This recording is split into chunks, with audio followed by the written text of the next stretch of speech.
everybody. Welcome to Kansas City Business Cast. We are in the thick of season 3 right now. I am so excited about the guests that we've had on up to this point. We continue, this episode included, present company included, to cover things that we have not covered on this show before. We're having a really good time in season 3. We're going into the winter. Remember, everybody, during this time, remember what's important. Like whether you're working your 9 to 5 or you're in your business or you're running your nonprofit, remember that this is the season where we're all supposed to really sit down and take stock of what we're grateful for, right? So if you're not doing that every day, I highly encourage you to do that. Without further ado, I want to introduce my guest. I have Clarisa Evans from Out of Eden Midwifery here on the show today. Clarissa, welcome to the show. So glad to have you. Thank you for having me. Thank you for making contact and running in the same circles. I think it's awesome that you and my wife know each other. You and I met through our friend Cassidy Wheeler, who was on the show as well. We've about her natural born connector, right? And I'm excited to talk about what you do today. As I said in the intro, like we've never talked about this on the show before. I think we kind of went there with Taylor Nosekera. Gosh, this time last year, I think we're about to hit a year from that conversation. But I think people will know that, you know, fertility, infertility, having kids, going into fatherhood, motherhood, the challenges with childbirth, having a tribe of people that are there for you, know that that's really important for me, especially with our family's story and our history. And so for you to be the first midwife on our show, the first person who has developed a program specialized for a population that really needs it, which we'll talk about it as well. I know this is going to be an amazing conversation. The work you're doing is incredible. But we know that this is going to reach people that need to hear it, people that maybe didn't even know the resources that you provide existed. And so just go ahead and start wherever you want with who you are, what you do. We'll just unpack from there together.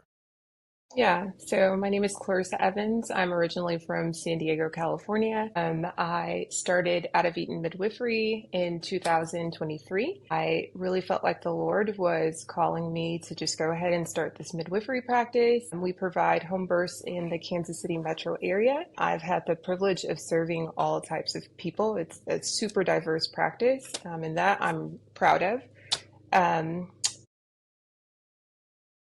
My circle of friends who have really, before they had kids, they had perceptions of home birth. They had perceptions of midwives. They didn't even know what a midwife did. I think they pictured like a 15th century person with a bonnet sitting by a table, you know, helping a baby come into the world. And as people have become more aware of midwifery services, of what doulas do, I mean, I mentioned before, Taylor Nosekera, you know, she came on the show before, kind of gave us a 101 in birth doula, you know, and Stephanie and I, we've worked with a doula as well that I think you may know as well, Monica Drake. You know, we're all connected now, and it seems like people are more open now more than ever. What made you choose home births and becoming a midwife? Yeah, so just what kind of really got me into wanting to pursue birth work. After my experience with my son, I was 36 weeks. I had got something called preeclampsia, and the cure for preeclampsia essentially is to have a baby. And so I had to get an emergency C-section. And after 2 days of being in the hospital, I was sent home with still elevated blood pressure. After being at home, just feeling like I really was about to die. My husband, who was an amazing advocate, went with me to the hospital. We went to emergency, and he really fought for them to run additional testing to see exactly what was going on because I was not heard. I should have never been sent home with an elevated blood pressure. And I think that's what a lot of minority women are facing is not being heard in the hospitals, not having a voice for whatever reason, just not feeling like they're getting quality care. And I'm so thankful for my husband really pushing additional testing and all of the things because I very well could be a statistic and not be here. And I really feel like that was like that pivotal moment that I was like, okay, I never want another mom to feel this way. I am going to go all in when it comes to birth work. My great grandmother was a midwife. And so for me, it's totally like this legacy thing and almost like passing of the baton. Home birth to me is so sacred. It's intimate. It's really allowing families to pick autonomy and what they're wanting. We're going to try to provide it. It's amazing. I think Kansas City in particular, and you and I are both, we came from California and we've talked about that before as well. I feel like there's a really supportive culture when it comes to, home birth. We appear to have a good amount of resources here. In your eyes, what are some challenges when it comes to, home births, when it comes to like education, support, things of that nature? Since you're a pro, you're in this space, what do you think are some of the things that people have to overcome? Yeah, so I think there's still that, negative stigma of home births, right? Like it's only for super woo-woo families that just want to go against the grain, right? But home births are really for everyone that is considered low risk in their pregnancy. Some of the challenges that I feel like we come up against are finances. Not everyone has the money to be able to financially say, I'm going to set aside this amount, right, to be able to have the home birth.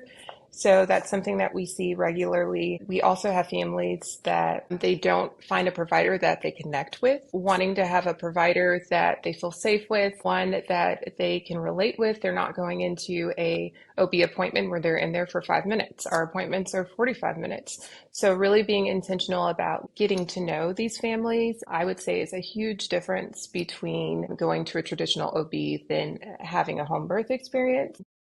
Some other challenges I feel like families come across would be getting access to local midwives in the area. It's something that I think we all can work on, putting ourselves out there a little bit more. I think a lot of like the home birth community is word of mouth.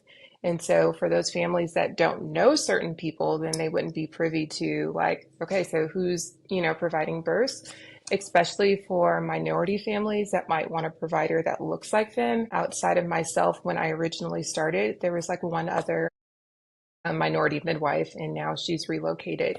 So, Wow. if I'm not mistaken, there's not a Hispanic home birth midwife in the area. So it's important to people to be able to have a provider that they feel like looks like them and they can relate to. Absolutely.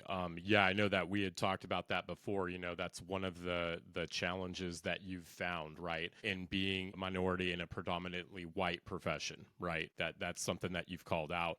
Finding people that want a provider who looks like them. Why is that important? Can you explain that to people? Yeah, so here in America, Black and Brown women are 3 to 4 times more likely to die of maternal mortality in a hospital.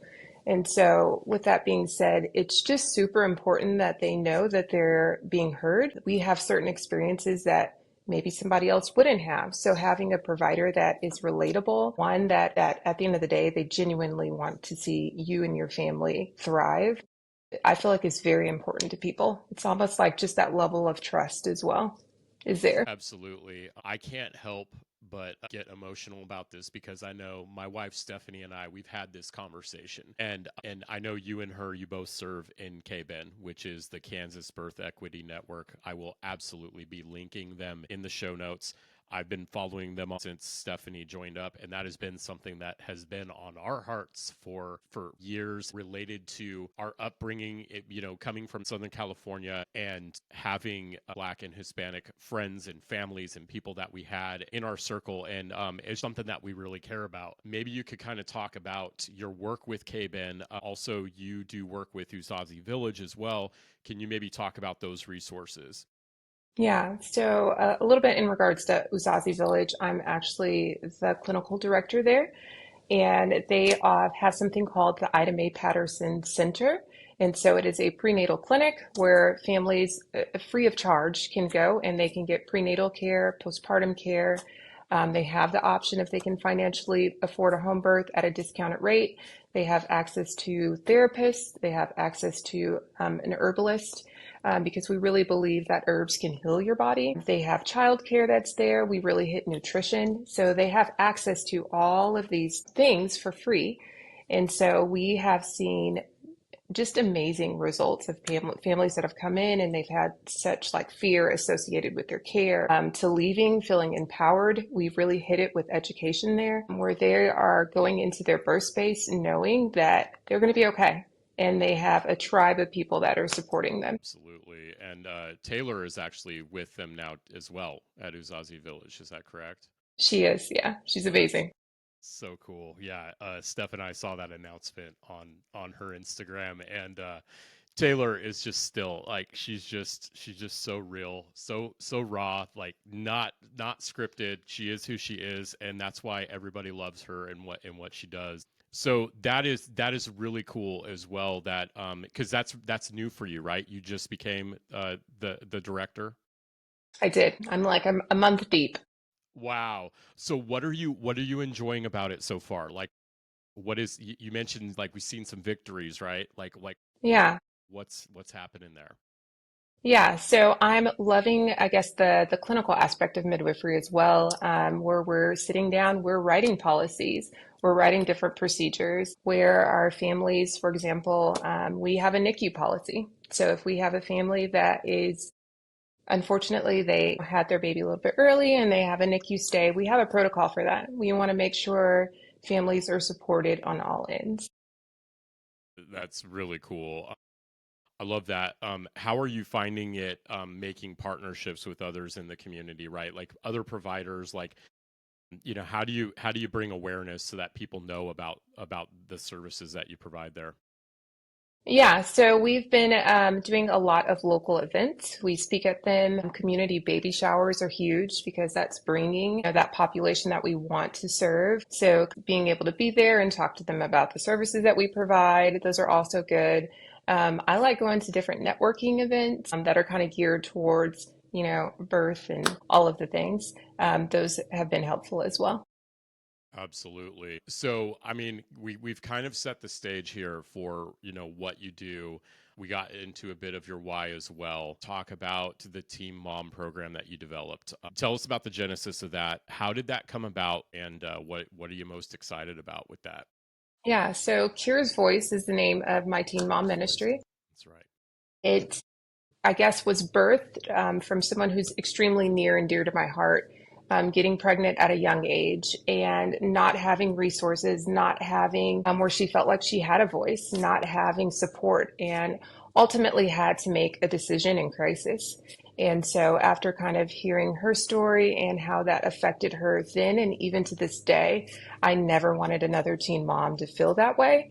And so I knew if I wanted to see the change, I would have to create a safe place for these moms. So with Cure's Voice, it's a 1 year program. They get a mentor just for themselves. They have access to an IBCLC. They have access to a What's tutor. IBCLC? So it's a lactation consultant, essentially. So Awesome. all things nursing, the IBCLC is able to help them with. We really like to hit on it with mental health. So they have access to a therapist. We again have the tutoring that they have access to. We do childbirth education classes. We do parenting classes. We meet together once a month to just be together, where they have that time where they're able to sit with their peers because they're experiencing it. So they encourage each other, and it's just beautiful to sit back and kind of watch. That's amazing. How many mothers do you have going through Kira's Voice right now? Right now, we have 12 moms that are committed to the year program. Yeah, it's pretty awesome. When did you start it? I started this spring of this year, actually. Yeah, so we kind of have a waiting list because we need more mentors. So I think we'll be able to take on more next year once we get more mentors. What does a mentor do? Like that job description. What's involved in that? Like who are the mentors Yeah, basically? so What's their this experience? mentor is committing to saying, I'm going to do life with you for this year. And for everyone, that looks a little bit different. Some people meet with their mentors maybe once a week, and that could be via Zoom, FaceTime, in person. We also have mentors that are in different states. So they don't necessarily have to be here in Kansas City. So the mentor is committing to really supporting them on all ends, not financially, but helping them find resources, supporting them with, most of our mentors are moms themselves. So helping them with like advice on what to do with this little that, is experiencing whatever. Our mentors are huge. It's something that we pray that like the right people would come in to mentor these moms. Absolutely. And so before you launched in March, like what was the lead time there? Like from the time you had the idea, and then what were some of the things that went into that? Because, we hear about programs, right? And, I have this like crazy honor of talking to somebody right now who had this deeper, you had this deep personal experience. Like I love how you said it's the Teen Mom ministry. It's a ministry, right? What was that like going through that process and developing this into something that now you have 12, you said 12, right? Mothers going through it. What does that look like? What's that process like? Yeah, so it kind of was last year, summer of last year, I had presented it to my sisters. I have three sisters, and we're all extremely close. We talk every day. And we kind of all agreed that, if we're going to do this, let's just do it. So brainstorming together, figuring out what a teen mom would actually need, right? Making sure that we could provide those resources that make sense. Statistically, it shows that teen moms, academically, they don't do well after having baby in school, and a lot of them do drop out. So us being able to have that component of a tutor that they have access to that is there to be with them, making sure that, nursing is hard for everyone, but making sure they have access to the IBCLC. So really kind of honing in on all of the things that we felt like they would need. It was maybe about a 6 month of just brainstorming, and to be able to do that with my sisters has been amazing. That sounds like a very kinetic, energetic process. The fact that it was 6 months of, I hope it's not lost on any of our listeners that have ever had an idea that they wanted to launch, and just overcoming, first off, like, I'm not going to put this on you. Like, I don't know how you are when you get new ideas, but I know like myself, and I know a lot of people I know, the ideas that never launch because of crippling amounts of self-doubt, analysis paralysis. I'm envisioning too, like you talking with your sisters, and some days maybe you're not feeling as creative, but that's where one of them would come in. And that is incredible. Like that's why I started smiling and almost giggling when you said, "Oh, it started last summer," and I'm like, okay, we just got through summer and you launched this in March. Like that is incredible. So, building that network of providers. So you mentioned you've got mentors, you've got tutors, you have a lactation consultant, you have a mental health, you have a therapist. How do you run this? Is it a nonprofit? Yeah, so it is a nonprofit. And as far as like therapists goes, the IBCLC, these are people that are out here in the community that are willing to give, moms these amazing services for free of charge too. So it's just a blessing all around. And I really feel like prayer is the foundation of everything that we do. And like the Lord just opens a door where somebody is like, hey, this is my profession and I want to kind of help. So we've really been blessed in regards to like people that believe in the mission and they want to support it. That's just incredible. And I have had many believers, Jesus believers on this show, right? And I think that the world so often wants to know, what's the formula? What is the formula that one uses to launch a thing? And look at what I just did, right? Like my question was like, how and how'd you organize this? And what's it technically titled, like registered with the government? And you're like, prayer is the foundation and Pretty the much. experience and like the huge hearts of people. Like it really is just that simple in the kingdom, right? Like, I mean, that's the way it's supposed to be. When we talk about like trying to bring heaven into earth, right? Like trying to be the kingdom to people, just people who want to help though. I mean, that's incredible. So you've got these 12 mothers. I'm guessing they've been going through since March, right? You said you launched it in March. Yeah, it kind of ebb and flows. We're still picking up more moms. So everyone is, we have quite a few. We have two different groups, and it's our moms that are postpartum and our moms prenatally. So we kind of loop them up that Okay. way. Yeah. Okay, I love that. Yeah, and I think there's something I didn't add that I think is pretty Go unique ahead. about Kira's Voice is the prenatal and postpartum component. Because of what it is that I do, I'm able to offer that. And so a mom can come in 3 weeks, like you said, before she's going to have that baby. And we quickly are trying to set her up on childbirth education and what that's going to look like, where she's able to set up a consultation with the IBCLC. Any fears, let's talk about it. Let's get you where you need to be before you go into that hospital. Let's set you up with a doula, and really just honing in on what her birth is going to look like, what she's envisioning for herself, because so many times I feel like teen moms are not given a voice and they have opinions. So I am like a stickler on making sure that they are speaking for themselves. Absolutely. Distinction that you said there too. If they're going to have the birth in the hospital, you would not go in because you're a midwife, right? But you said we help them get a doula. Doula would be like their coach with them there in the hospital, right? So that even going into that environment where they could be like water breaks at midnight and baby's nowhere close to being born. So now they're like in a hospital bed and they're who knows who they have or don't have with them that's available to be there with them, but the doula is going to be there with them, right? They get the call, they show up. Can I get you some crackers? Can I get you some water? Like I know because I've been through it. We had Monica helping us out with my Yeah. 4-year-old, you know. But that's really cool. So, and if they chose home birth, I mean, you had enough lead time, of course, you could help them with that. Once they have the baby, then I mean, you're getting them set up with the post. Is it postnatal or Yes, postpartum, the postpartum? postpartum Sorry, care. I'm sorry. My Yeah. wife And told me so that. that postpartum window is, it's fun. That postpartum window is for a year. So really, Right. we say our program is a year, but we have a mom that like she is obsessed with her mentor and she's like, I am going to have her forever.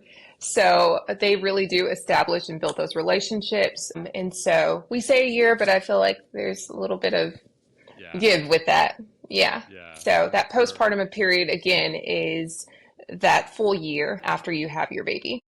That is so cool. You've got this going, right? Like how are you making folks aware of Kira's voice? Like what is that Yeah, about? so again, going to community events, community baby showers. I had the honor of recently being able to speak at Caregiving and kind of, pitching it out there. That was Going so cool to to, see we're on social awesome. media. Thank you so much. Just amazing. Also, our biggest thing now is plugging in with local schools that are here, letting them know that we have these resources. I have had the privilege of having an amazing business coach, action coach. His name is Joe Cuero, and he has been helping me tremendously with just brainstorming with the whole business aspect of everything. Because sometimes I Yeah. kind of just get caught up with just like, we need to do this, and he'll kind of reel me back in and say, but we still need to do X, Y, and Z first. So Yeah. he's been a blessing. Oh my gosh, I'm picturing you going and speaking at schools, high schools, wherever teenagers are at.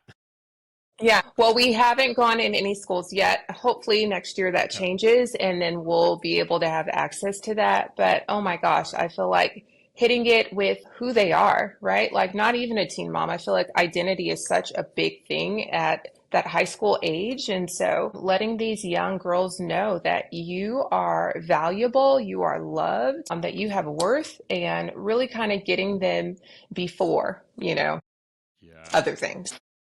absolutely. My gosh.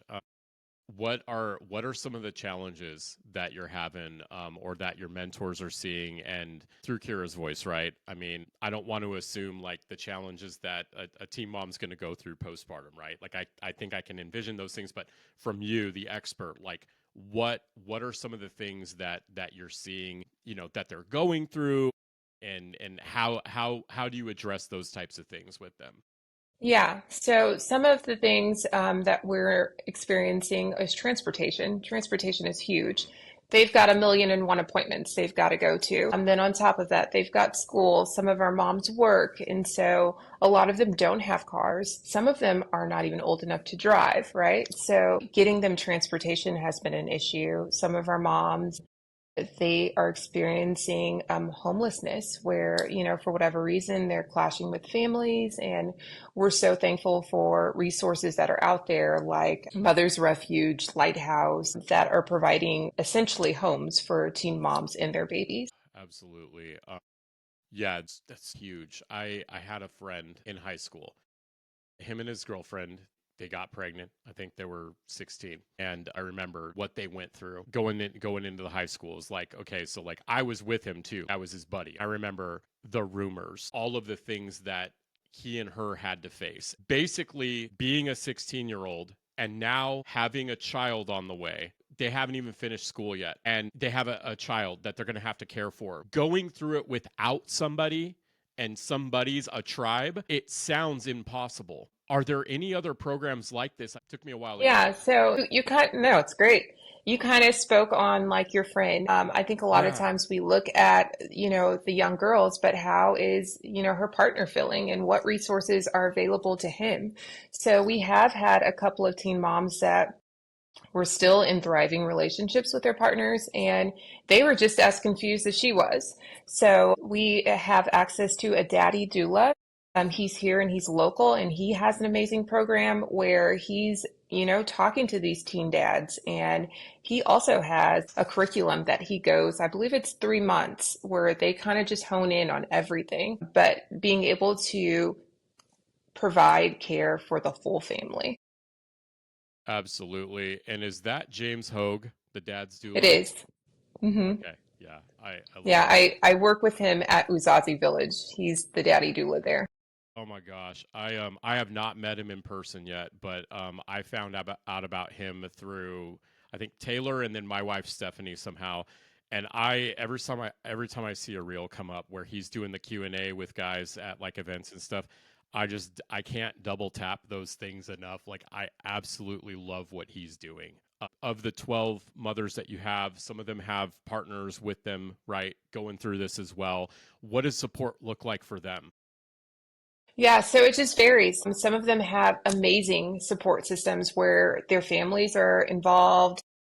Right. They have friends that kind of rally around them, and this is the situation, it is what it is, and we're going to be here and support you. We have other families where they are completely cut off. They have no one, right? And so that's where we feel like we really have to step up and be whatever it is, whatever hat we got to put on for those mamas as well. Absolutely. I love how you have the legacy from your grandmother in midwifery and how you are finding a way to also take that and then multiply that beyond bringing the baby into the world. Have you thought about that? Have you thought about like your family tree and how God's using you in the Nope, kingdom I to have like I have not thought multiply? about it that way, but I know there's beauty in obedience. I consider myself an introvert and kind of like shy and just want to be behind the scenes, but I feel like this year the Lord has really been challenging me to, nope, this is what I've called you to do. And again, he just keeps providing, doors keep opening. And so my weak and broken yes, it's got me this far. So Oh my gosh. I would hope my great grandmother would be proud. Yeah, yeah, I would think so.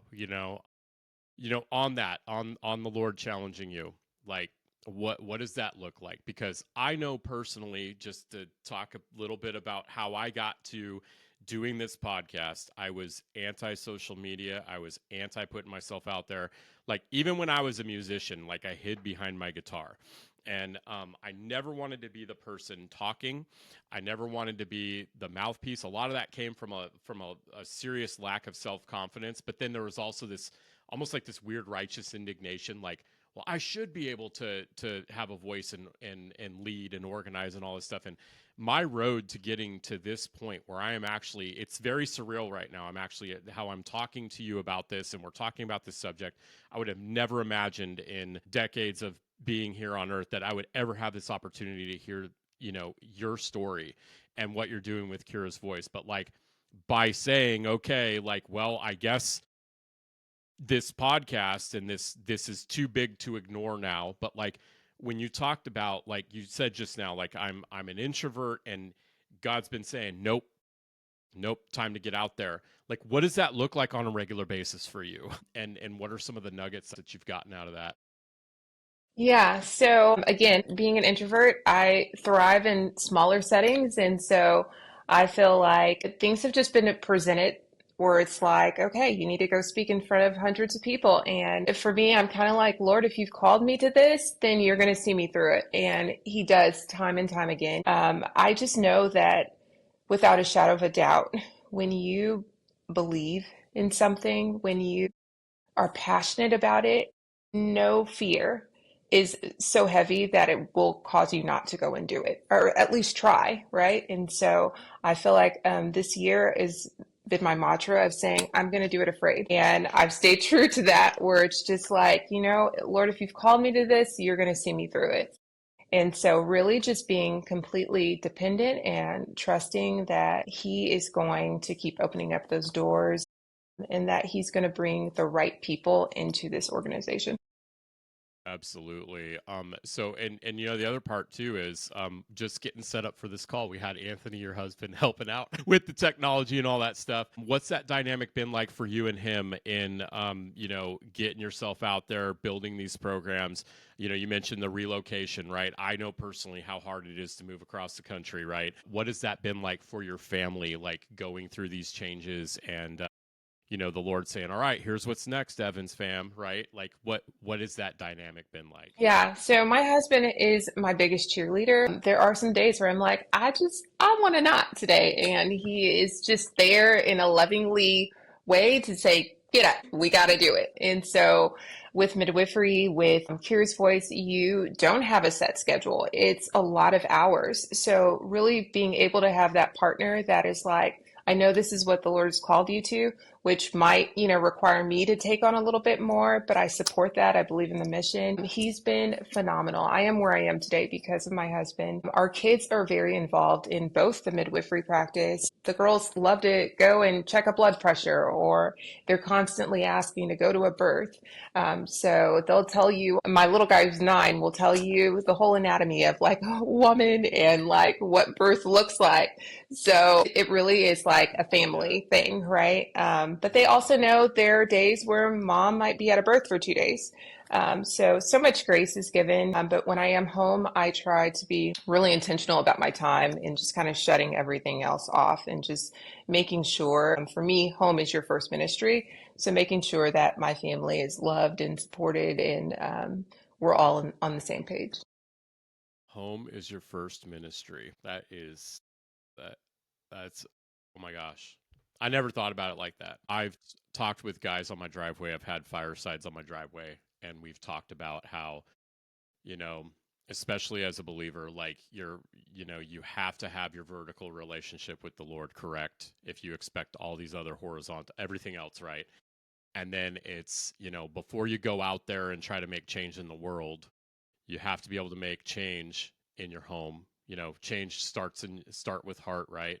To steal something from an old book, I'm not going to quote. I don't want to get any copyright infringement here going, but like starting there and then home is your first ministry. That's so powerful. Go ahead. I had a wonderful example too. My parents were entrepreneurs. My dad had a carpet cleaning business growing up, and my mom had daycares. So for us, just kind of seeing how they balanced being entrepreneurs, but also being super intentional about family time is family time, and just having that balance was something that was always kind of demonstrated to me. So it was kind of easy to take on. So cool. How else are you? Like you talked about, you got the example from your parents. You just mentioned your kids are the ways they get involved. What are some breakthroughs that you've seen with your kids? It's something that I'm talking to more and more people about. I had William Fondren from Hive and Harvest on. He talked about how his son has a beekeeping suit, and his son comes out there and he can spot like the parasites and things in the hive that William can't. Right?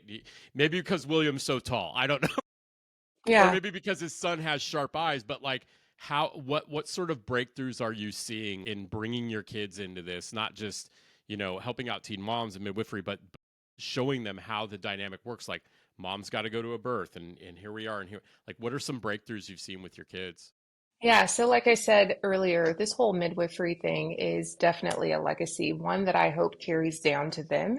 And so, them being able to go to births with me or a prenatal appointment and seeing that each mom that I have any interaction with, any family, we want to love them like God loves us, and to be able to give them quality care, to be able to give back into the community. These are foundational things that I think our kids are able to see. Yeah, for sure.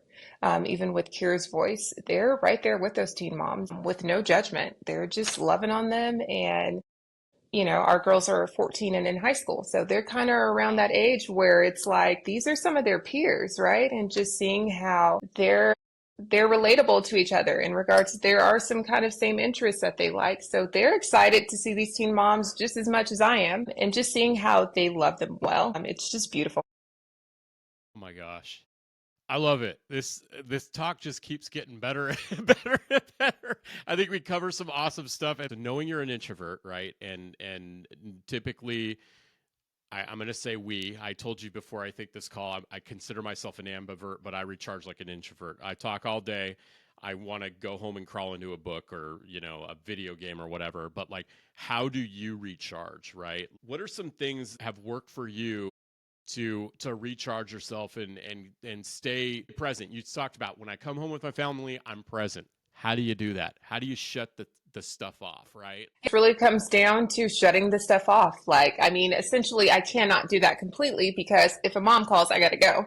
But being Right. intentional about like putting my phone aside, you only have your kids at home for so long, right? So really, just honing in on that quality time that you have with them. Prayer is huge in our family, in our home. So having those times where once 6 p.m. hits, we're all doing Bible study together. We're eating dinner at the table together.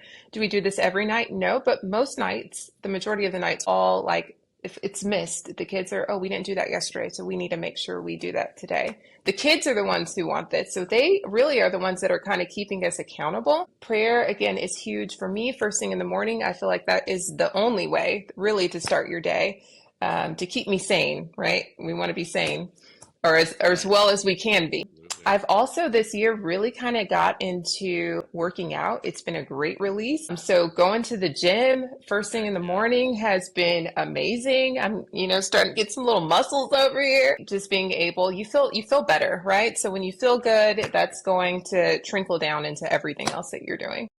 Yeah, absolutely. It's funny, the physical component going to the gym, it keeps coming up on this show. And it is absolutely, God has used it and used these people like these bodybuilders and these people that are into combat sports. They're all sort of followers of this show somehow, and I'm connecting with these people. And over at Beastified, I'm more than happy to drop their name every time. Everybody now knows if they've been in the stories, they see me. I'm there at 5 a.m. every morning, working out, and that has been huge because if I can get in there, and I want to talk to you too about your workout regimen and all that kind of stuff too. But like if I can get in there first thing in the morning and lift heavy weights or get my heart rate up, I am starting my day off with probably the hardest thing that I'm going to face that day because I woke up, I was it's just it feels so unnatural to get up before the sun gets up. But there's also this point of like, that make your bed book that Colonel wrote a long time ago. I just tell people like I'm taking make your bed to the next level because I'm jumping out of bed and I'm jumping to the gym and I'm coming back, and then all of a sudden, like now it's starting to work. Like my bedtime's a little bit more regular. I feel more connected to my body as well, which is helping me feel more connected to my mind and my soul and, all that, to say. But like, I feel like that's something that has somehow been coming up on this show. And I feel like that's a word for people in Kansas City to get to, like, especially business owners and nonprofit leaders. Like, if you are not taking care of your body, like you may think you can run on fumes for so long, and you may think that your ideas will get you through and get you so far, but at some point your body, you have to be in touch and you have to be healthy. if you want the mission to go forward. And at some point, if people stop taking care of themselves, this is where I start to get all preachy and stuff. But like, how far is the mission actually going to go if we're sick or we're dead or, I just feel like it's so important. So you said getting into the gym, like, what does that look like? Like, what's your routine? Where do you go? Like, who do you work out with? Like, I love nerding out on that kind of stuff. No, I will any day talk about my trainer in New Body Yeah. Fitness, New Body Total Fitness. Deshay Yeah. is my trainer. She is amazing. That lady is like the female Hulk. But just being able to go there and like she pushes you mind, body, spirit. Because like you said, if we're not feeling good ourselves, then how are we going to pour into others?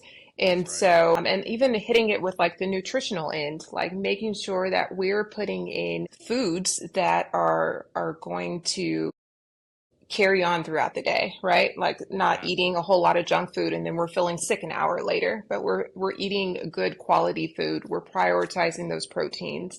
We're drinking water. Sometimes we get so caught up, at least I'll speak for myself. I'm so busy in the day. I'm like, oh my gosh, as you drink your water, we're That was like, my trigger. I was like, oh, yep, we're yep, like, oh my gosh, do it. we're pouring into all of these people, but what have we done for ourselves? And so I've noticed for myself that has been a game changer. And if I'm good, then all of these people that I'm caring for will also be good. That's right. And so you just gave us our next point of conversation. We didn't even know we were getting there, but I feel like God put this in front of us. The caregivers of the world, little pop quiz. Who often do they struggle to care for? Themselves. That's right. I have worked with nurses in big health systems that get number one ratings and number two ratings, and in many states, in three different states. I have recruited nurses and healthcare professionals and mental health professionals and social workers, and they are so good. I've seen my wife go through it. She wouldn't mind me sharing this. Like, so good at caring for everyone else at the cost of their own health. And that's what the people at the gym are for. That's what nutritionists are for, and that's what the resources are for. Again, though, it's overwhelming to start. Like, I know I used to be almost pushing 300 pounds. Like, I was morbidly obese, hypertension, pre-diabetic, all this stuff. I remember how impossible it felt to get healthy. But I had moments in my life that rocked me, conscious and unconscious. Like, if I don't start taking care of myself. But I feel like that is something too that, if we look at this in a spiritual sense, like that's the war on the caregiver, right? That's the warfare that the caregiver faces. I love how you're taking care of yourself.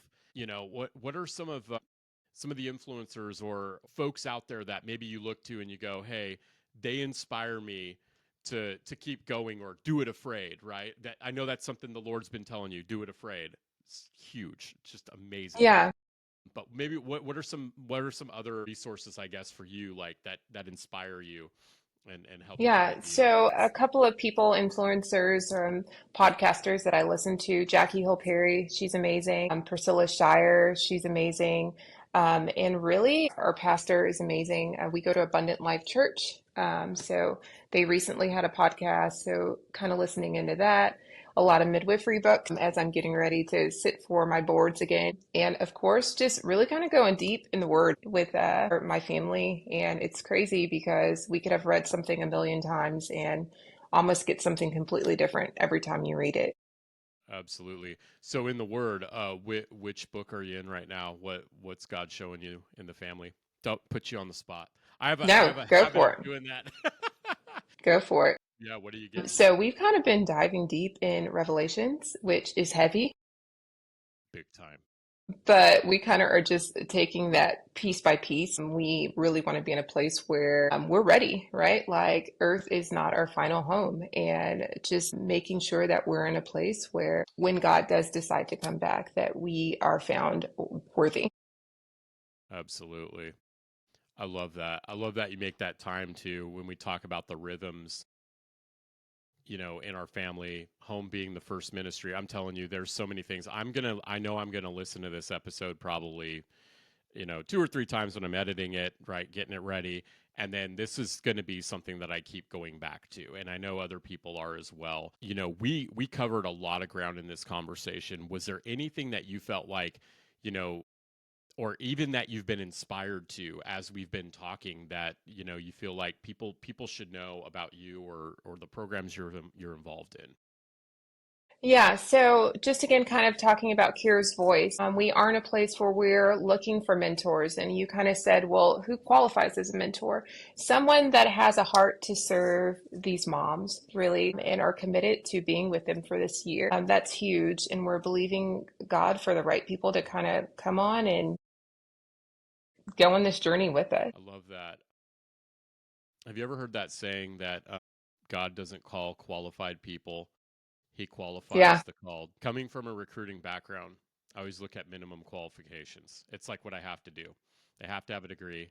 They got to have at least 3 years of experience, all this stuff. And all that literally goes out the window when we're dealing with kingdom work and being a volunteer. And I think, yeah, for anybody out there that might be thinking like, why I would be the last person that should help a teen mother, maybe that's a sign that you should be praying about that, and actually asking God, because for whatever reason I think when people get confronted with things like new information, especially like this, number one, it's something to open your eyes and your ears to something that you didn't know even existed or wasn't a need. And then the second thing is like, what do I do with that? You know, how if not me, if I'm not in a place to do it, how would I support something like that? We're gonna put links in the socials. I'm guessing. Do you have a website specifically for Kira's Voice? So Kira's voice is branched into Out of Eden Midwifery, Got it. Awesome. reaching out to Out of Eden Midwifery at gmail.com or hitting up our socials at Out of Eden underscore. Those are ways that you would be able to kind of get in contact with us. Reaching out to me personally on social medias at Clarisa Evans. Excellent.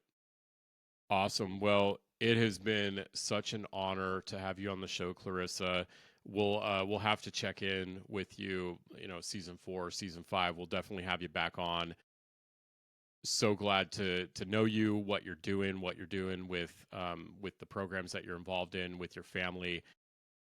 You're absolutely a blessing and a gift to Kansas City. Thank you. It's been an honor to be here.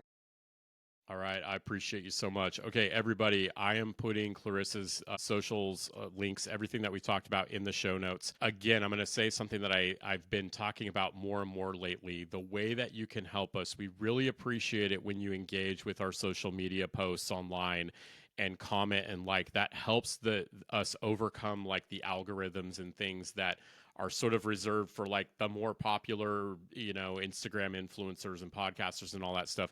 But I want to give that call to action that we aren't doing this for charity. Like, we expect, especially people in Kansas City, to do something when they learn about this information. So, if you're feeling a tug on your heartstrings, for example, hearing Clarissa speak, that next step is, pull up your social media right now while you're listening. Give Out of Eden a follow. Give K-Ben a follow. Give Uzazi Village a follow.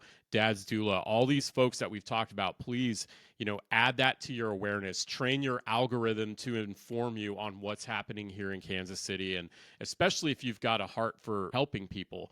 And the other thing too is, if you can leave us reviews on Spotify, Apple, that helps us again get to the top of those search results and really helps us continue to bring on amazing people like Clarissa to the show. So we so appreciate you listening, checking in. And if you have any questions, obviously reach out to Clarissa, and questions about the podcast, reach out to me. Thank you so much.